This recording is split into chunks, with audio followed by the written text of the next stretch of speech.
Sanskrit, Babylonian medical and astronomical records, technical treatises from the Phoenicians, Zoroastrian religious writings, and materials from far-flung Eastern civilizations. Scattered accounts from ancient scholars, such as Callimachus, Eratosthenes, and Ptolemy, suggest the library held scrolls on mechanical engineering, automated devices, energy, and astronomical theories far ahead of their time. There are mentions of atomic theory, heliocentric models of the solar system, and advanced star maps. Some documents were said to describe ancient sea voyages, possibly from Africa to the Americas. Records of advanced metallurgy, special alloys, and methods of constructing monumental works such as the Egyptian pyramids may also have been present. More significantly, many modern researchers suspect that a large portion of the library contained human history, records from prehistoric civilizations, ancient myths passed down through countless generations. Some texts may have included references to lost civilizations such as Atlantis, Lemuria, or pre-pharaonic cultures. But who would have benefited from erasing such knowledge? One widely discussed theory among independent scholars is this: when Christianity became the official religion of the Roman Empire, extremist factions within the Church were motivated to control the flow of knowledge. Any ideas that challenged theological doctrine or supported alternative cosmologies were deemed dangerous. The systematic destruction of heretical texts, or so-called magical works, became widespread. The Library of Alexandria presented an obvious target. Later, when Arab forces conquered Egypt, some accounts suggest that what remained of the library's holdings underwent careful review. Texts deemed compatible with Islamic philosophy or of practical value were preserved. Those considered heretical or religiously problematic were destroyed. So what was truly lost, we do not know, perhaps never will. But fragmentary records point to an immense loss. The Roman historian Aulus Gellius wrote that the scientific and technical works of ancient Egypt alone comprised tens of thousands of scrolls. Records of neighboring civilizations, Ethiopia, ancient Libya, Mesopotamia, were also present. Many modern scholars suspect that early records of long climate cycles, asteroid impacts, and geological upheavals may have been lost with the library. Such knowledge, if preserved, could help us better understand the cycles of destruction and renewal in human history. In addition, there is reason to believe that technical documents were among those stored at Alexandria. Descriptions of automated machines, steam power, and advanced mechanical principles appear in scattered accounts from the era of Heron of Alexandria, a scholar who once worked in the city. But the original models and detailed instructions have vanished without a trace. One final question remains: could any fragments of the library's knowledge still survive? Some theories suggest that secretive monasteries, Western esoteric societies, or hidden archives in the Middle East may yet hold rare copies, but so far no public evidence has confirmed this. Whatever the truth, the shadow of the Library of Alexandria continues to loom over the story of human knowledge, a bitter reminder that not all wisdom is passed down, and that some chapters of our history were burned, not by accident, but by the deliberate hand of power. Among all stories of hidden history, perhaps none sparks deeper controversy than the idea of a pre-Adamic civilization, a civilization that may have flourished on Earth before modern humans, as described in the Bible, ever appeared. To many, this is an unthinkable concept, for it directly challenges some of humanity's oldest religious foundations. Yet what makes this story even more compelling is this. Many sources suggest that deep within the Vatican archives, the most heavily guarded collection of knowledge in the world, there exist ancient documents that speak of just this. The notion of the pre-Adamic is not new. Even as early as the Middle Ages, theologians and philosophers questioned whether intelligent beings may have existed before Adam, the first man according to Scripture. Church fathers such as Origen and even St. Augustine once pondered the idea of prior ages of the world referred to in mystical texts as seculae priores. However, as the Christian Church solidified its official doctrine, such ideas were pushed to the margins and even branded as heresy. Yet according to reports leaked by researchers with access to the Vatican's inner circles, not all ancient texts on this subject were destroyed. Some were quietly preserved within a section known as the Archivum Secretum Apostolicum Vaticanum, now officially called the Vatican Apostolic Archive. According to accounts from certain scholars who gained rare access to the deeper layers of the Vatican archives, there exists a collection of manuscripts, largely written in ancient Greek, Coptic, and certain Eastern languages that describe traditions of eras long before Adam's creation. In particular, among a group of documents connected to Gnostic theology, long deemed heretical by the Church, there are descriptions of successive cycles of creation in which present humanity is only the fourth or fifth iteration. These pre-Adamic civilizations are said to have reached great heights of knowledge and technology, but were ultimately destroyed through hubris or cosmic cataclysm.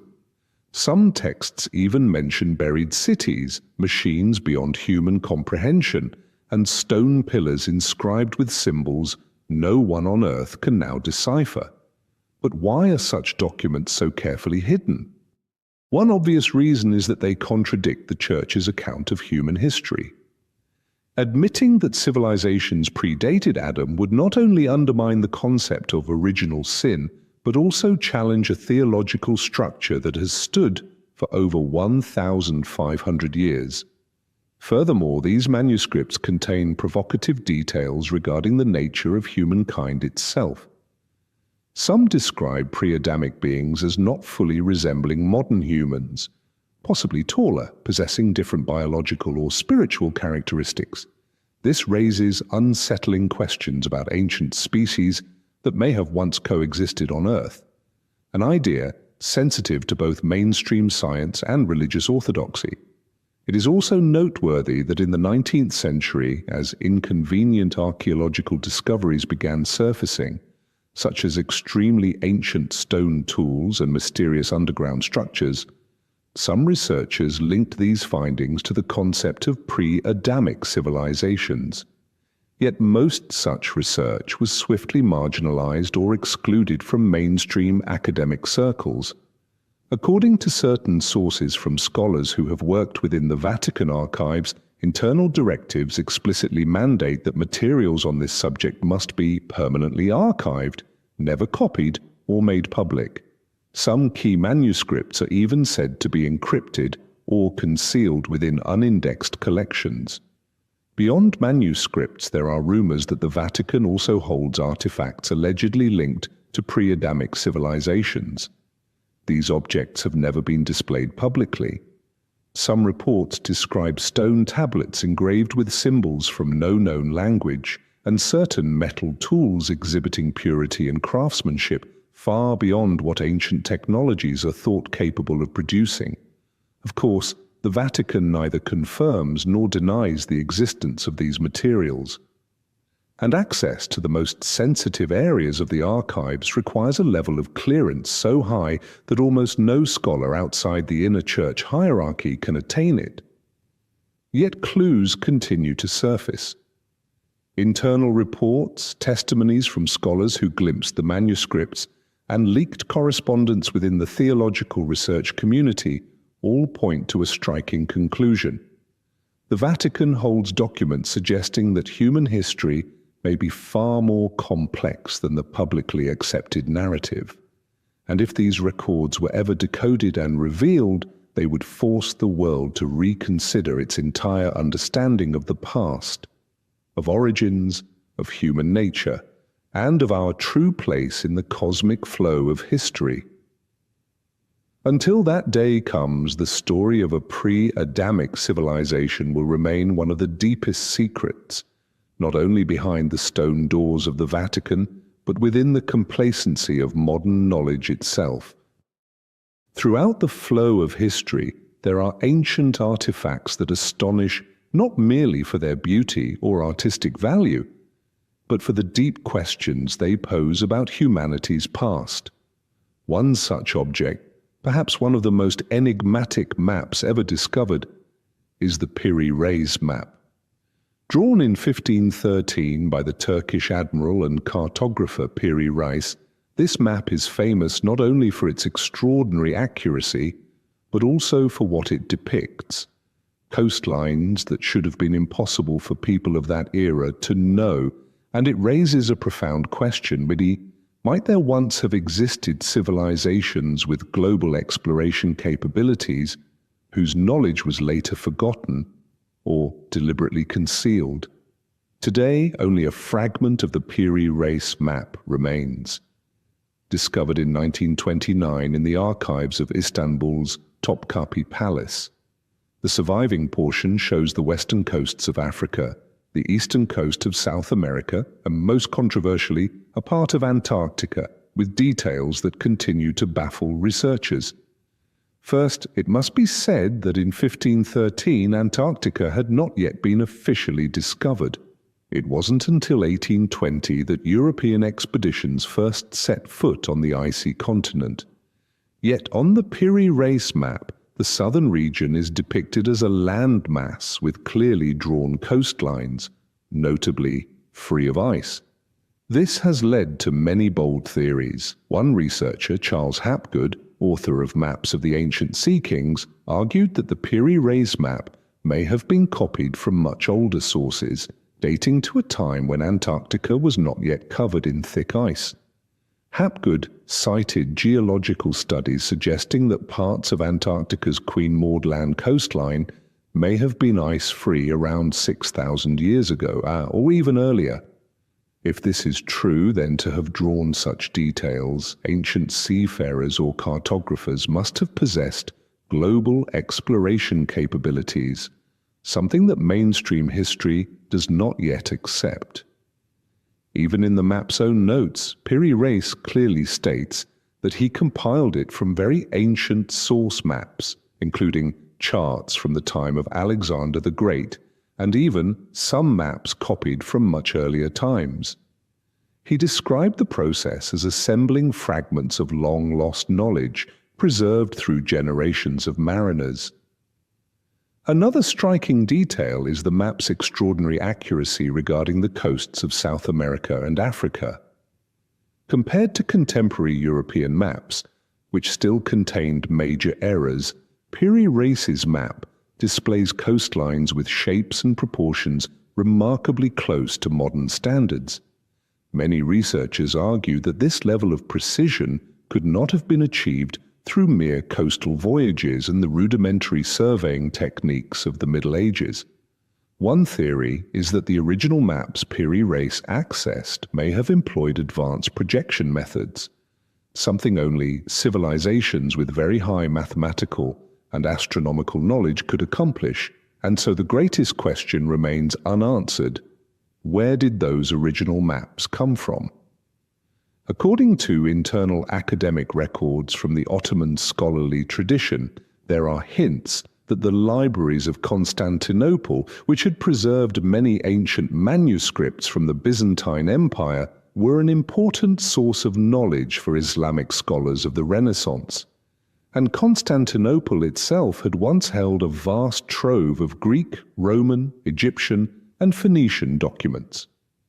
Independent researchers suggest that during the chaos following Constantinople's fall, some of these ancient charts and manuscripts fell into the hands of Muslim scholars, possibly including maps of lost or undiscovered continents.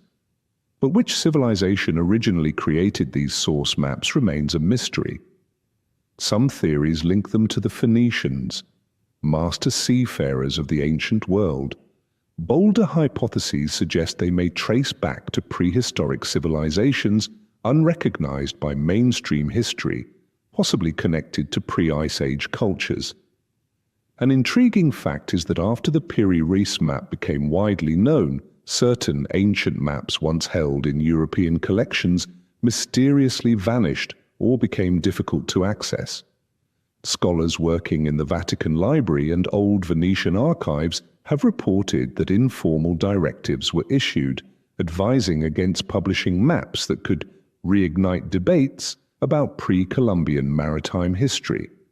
Thus, the story of the Piri-Reis map is not merely that of an ancient chart.